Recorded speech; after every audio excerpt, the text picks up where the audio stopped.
Neat paper leakage వ్యవహారంలో నైతిక బాధ్యత వహించి కేంద్ర విద్యాశాఖ మంత్రి ధర్మేంద్ర ప్రధాన్ తక్షణమే రాజీనామా చేయాలి. విద్యార్థులపై ఢిల్లీలో జరిగిన లాఠీ చార్జిని తీవ్రంగా ఖండిస్తూ ఉన్నాం. రాష్ట్ర ఎస్సీ, ఎస్టీ, బీసీ మైనారిటీ రాష్ట్ర ఆర్గనైజేషన్ అధ్యక్షులు కుకునూరుపల్లి మండలం విలేకరుల సమావేశంలో నీట్ పరీక్ష పేపర్ లీకేజ్ వ్యవహారంలో కేంద్ర ప్రభుత్వం, కేంద్ర విద్యాశాఖ పూర్తిగా విఫలమైందని ఎస్సీ, ఎస్టీ, బీసీ మైనారిటీ రాష్ట్ర ఆర్గనైజేషన్ అధ్యక్షులు కంకణాల మల్లేశం ఆరోపించారు. లక్షలాది మంది విద్యార్థుల భవిష్యత్తుతో చెలగాటమాడుతున్నందుకు నైతిక బాధ్యత వహించి కేంద్ర విద్యాశాఖ మంత్రి ధర్మేంద్ర ప్రధాన్ను తక్షణమే రాజీనామా చేసి విద్యార్థులకు క్షమాపణ చెప్పాలని ఆయన డిమాండ్ చేశారు. అదేవిధంగా దేశ రాజధాని ఢిల్లీలో తమ డిమాండ్ల కోసం నిరసన తెలిపిన విద్యార్థులపై లాఠీ చార్జ్ జరిపి లాఠీ చార్జిని తీవ్రంగా ఖండిస్తున్నామన్నారు.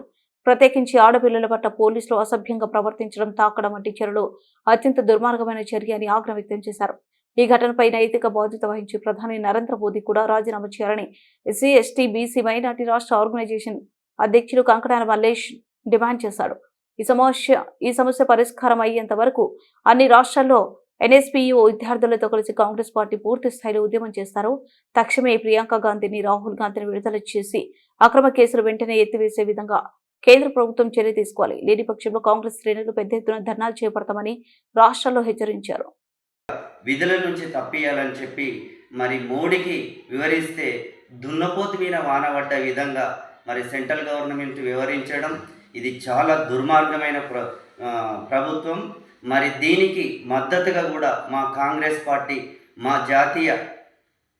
జాతీయ అధ్యక్షుడు మల్లికార్జున ఖర్గే కానీ, ప్రతిపక్ష నేత మరి రాహుల్ గాంధీ కూడా మరి మోడీ గారి ఇంటి ముంగట ధర్నా చేయడం జరిగింది. మరి నిమ్మకు నీరెత్తినట్టుగా లేకుండా మీకు రాబోయే రోజులలో కూడా బీజేపీ ప్రభుత్వాన్ని గద్దెదించే విధంగా అన్ని రాష్ట్రాలలో కూడా కాంగ్రెస్ పార్టీ మరి ఉవ్వెత్తున ఎగిసిపడే విధంగా విద్వేష జాలలు మరి బీజేపీ ప్రభుత్వం పుట్టించినందుకు దాన్ని అణిచివేయడానికి మరి సెంటర్ ఫోర్స్ను దించి కూడా విద్యార్థులను దుర్మార్గంగా ప్రవర్తిస్తూ ఉంది. మరి తల్లిదండ్రులు పిల్లలను చదివించి భారీ పౌరులుగా, ఈ దేశానికి పౌరులుగా తీర్చిదిద్దే సమయంలో మరి విద్యార్థులకు విద్యా క్యాలెండర్ సెంట్రల్ గవర్నమెంట్ ఇడిచిపెట్టక మరి నీట్ పరీక్ష మరి లీకేజ్ చేసి ఈరోజు విద్యార్థులపైన విపరీతమైన లాఠీ చార్జ్ చేయడం, దీన్ని పూర్తిగా మేము ఖండిస్తూ ఉన్నాం.